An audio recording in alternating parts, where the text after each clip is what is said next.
Monsieur Salomon Kalonda Idi. Rappelons également les enlèvements en date du 21 mai 2023 de l'honorable Mike Mukebai à son domicile et l'EMS au Malanga au cadre du parti en vol lors de la marche politique de l'opposition du 20 mai 2023. Le refus injustifié aux leaders politiques de l'opposition de se déplacer librement à l'intérieur du pays. La répression sauvage des manifestations de l'opposition politique. L'obstination de faire un passage en force avec le projet de loi portant sur la répartition des sièges, fondé sur un enrôlement chaotique, un fichier électoral corrompu et audité dans les conditions ne peut plus obscures, ce qui ne rassure pas les parties prenantes au processus électoral. L'instrumentalisation de la justice contre les opposants, le cas de l'honorable Jean-Marc Kabound et tant d'autres. 3. Sur le plan socio-économique.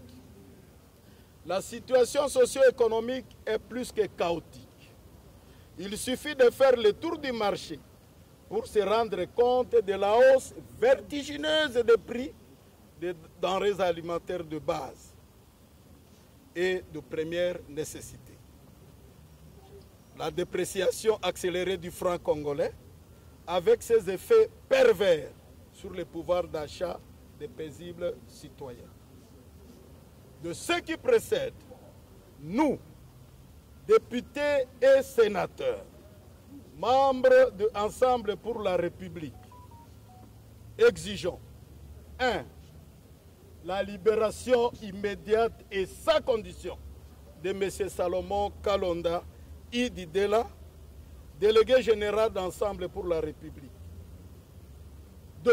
Mike Mukebai, de l'EMS au Malanga et de tous les prisonniers politiques dont la détention contribue à l'aggravation de la situation.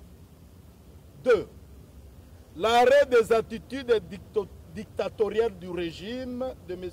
Tshilombo et le respect des droits civiques et politiques consacrés par la Constitution et les lois de la République.